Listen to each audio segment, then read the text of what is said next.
We hope you're having a lovely Halloween season. Today that we're releasing this episode, it's November 1st. It's All Saints Day. So we wish you the best if you're observing any other holidays during All Hallowtide. And welcome to The Thing About Salem. This is our Haunted Happenings episode. And I'm Josh Hutchinson.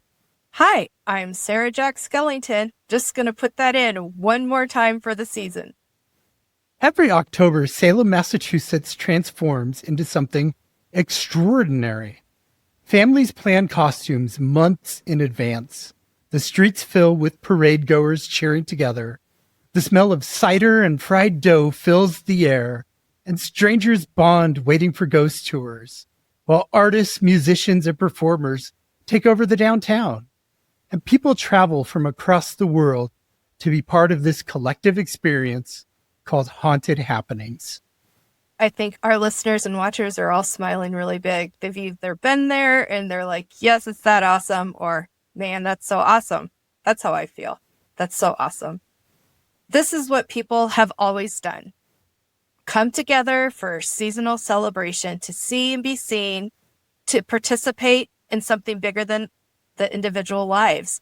Street festivals, from medieval harvest fairs to Boston's First Night to Salem's Haunted Happenings, create shared identity, collective joy. Haunted Happenings normalizes pagan celebrations, imagery, and practice.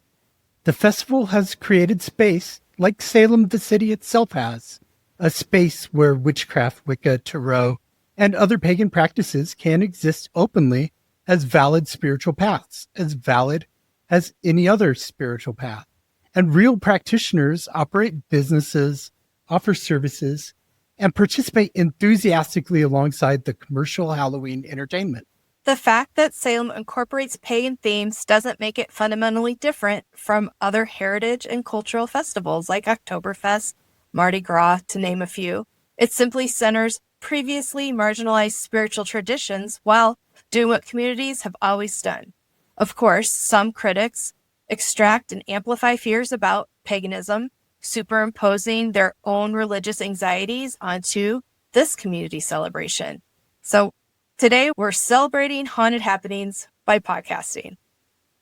Salem has the witch trials, but it also has 400 years of positive history of being a maritime capital, and you have other important history happening in Salem in those 400 years. And it can be all of the things. It can be the occult capital. It can be the witch city.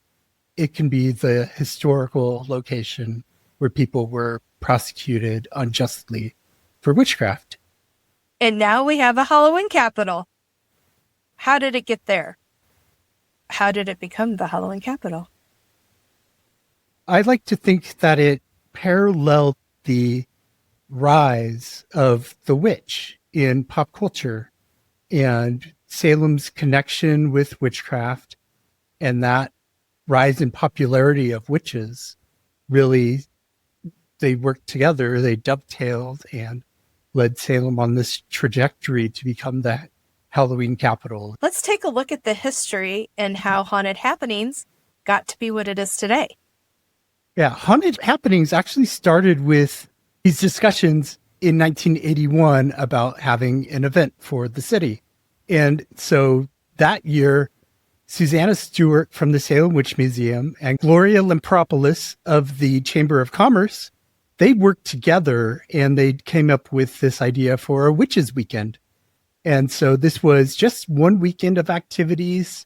It featured a bewitching ball and an Insomniacs tour, among other events. And we can thank the Salem Witch Museum for covering this history and creating this history. And in 1982, they rolled out an official Haunted Happenings. In 1982, this was a 3-day event, and it attracted an amazing 50,000 visitors the very first year that it happened. And Salem's a town of around 40 to 45,000 people over the last few decades. So, that's more people coming in as guests just to be part of this Haunted Happenings than you have actually living in the city. And that was just the beginning. 40 years ago, costumes were just as important. They may not have been commercialized. They were elaborate in a homemade fashion. There were costume balls, and they included a parade with an elephant in 1982, and that was a nod to the elephant coming in. Yeah, they brought an elephant in on a boat in the 18th century to Salem. It was the first elephant to come to North America since the mastodons had died out.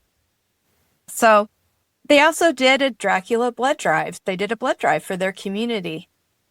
They're giving back to that community. They got the kids involved this year. They had this Horribles parade and a kids costume contest that was actually judged by Lori Cabot, who was later named the official witch of Salem, Massachusetts. Haunted houses, that's what I call them, but I've heard people refer to them as haunts. So that is, 40-year-old history at least there. And they had a witches brew contest. Haunted happenings grew over the next decade. By 1992, it had been extended to 10 days from 3. It was still going 2 weeks long. In 1995, they started their grand parade where they kicked things off on the first Thursday in October, still sponsored by the Chamber of Commerce. There were 150,000 visitors in 1995, and the growth it's exploded since then. So many different things have been added to Haunted Happenings. It's now a month-long event. In 2014, they added a Halloween parade for the dogs. And there's now a zombie parade for the zombies. The zombies, and today I heard about another phenomenon, the mombies. Oh. In 2021, they did a reverse parade. So they still had lots of people coming in to celebrate. What they did because of COVID, they had the people in the parade actually stand stationary at different locations spread out. So you had all the floats and everything spread out, and the people visiting actually walked the route and visited the different things from a safe, socially distanced way away from the other people.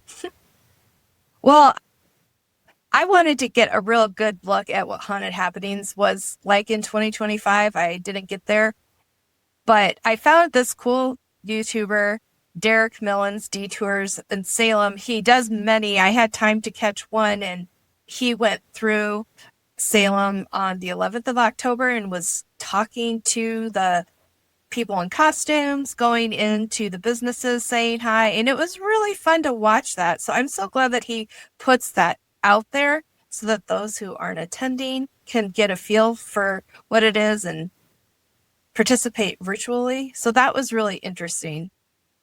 He went by the Dunkin' Donuts.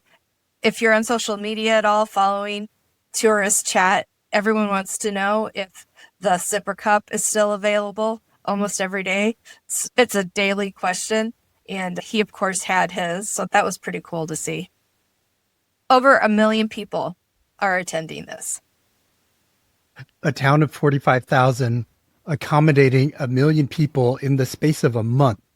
This isn't like 1 million annual visitors all spread out and nice and neat. This is 1 million people coming like at once. There are days when they have close to 100,000 people there on weekends as you get close to Halloween Day itself. It's just amazing ever since, people started traveling again after COVID lockdowns. It's just people have been flocking. So that is the definition of a crowd. It is a crowded, yet happy and friendly gathering. If you look at pictures of Salem during Haunted Happenings, you'll see that places like pedestrian-friendly Essex Street are a wall of people. It's like going to Disneyland, but you should keep in mind that it's not a theme park. It's a real city where people live and work and have to get things done. And so just remember to be kind to everybody.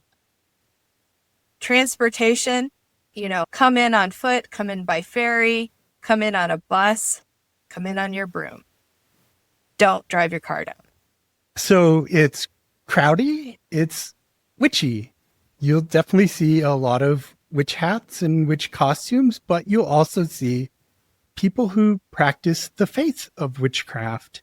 Yeah, and you'll probably see the Sanderson sisters performing for tips. Definitely see the Sanderson sisters more than once.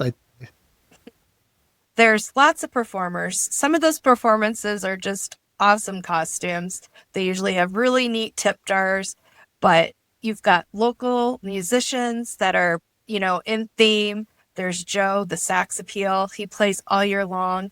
When I was watching Derek's YouTube channel, there's a really great violinist playing the electric violin dressed at. It's a very scary clown. So, beautiful music, scary costume. You see a lot of fun costumes. This year, you're probably seeing a lot of K-pop demon hunters and still seeing plenty of Wicked. That's more witches running around. And that's just a beautiful thing. I think the more witches, the merrier. Yeah. We mentioned the Sanderson sisters, but there is really this Hollywood layer to haunted happenings. There's some historic sites that you go to, Hollywood historic sites that you go to through tours. We got to talk about the tours. Yeah, there are a lot of tours in Salem, a lot. There are dozens of tour companies. There are at least a couple hundred tour guides. There's one company that has 37 tour guides by itself and pulled in about 78,000 people last year on tours. But there's a tour of every kind for every appetite. You can do the history of the city. You can do the witch trials. You can do modern witchcraft. There's a nature tour. There's just plenty of options for you. Of course, there's a lot of ghost tours and there's haunted cruises in the harbor. There's so many choices. So many choices. You want to learn about something, then you'll learn about it. You want to just have fun, you'll have fun. Yeah. The neighborhoods have beautiful yard decorations. It's Halloween. It's Halloween there. It's Halloween. People like to do it up big. Some of the residents do extra special Halloween decor. And you can also visit places like scenes from Hocus Pocus decked out, like the Ropes Mansion, the scene of Allison's house. There's a children's carnival and a marketplace. So you have vendors selling their local wares or their Halloween themed items that you're looking for. There's lots of souvenirs. There's more haunted houses, or as they're often called, haunts. There's magic shows and there's psychic readings. And it's all closed out with fireworks, which Americans love to do to close out seasons. Fireworks. It's all so exciting. And I imagine this year you just are having an out-of-body experience of fun. But there's lots to remember when you're there. Just take a breath and expect to wait. And be kind. That goes so far. Be kind to the people who've come into town like you have, or those that live there locally. Yeah, be kind to the people who are serving you at the restaurants, helping you at your hotel and everywhere else. Salem shows us that community celebration is so fun, and they have taken it to the ultimate place. And it includes everybody. The same streets that once witnessed persecution now host one of America's most joyful seasonal festivals with people from all over, of all beliefs, no beliefs. They come together and they celebrate and they create, and they're a part of something larger than themselves. That's what community looks like when it makes space for everyone, and that's worth celebrating. Happy hauntings.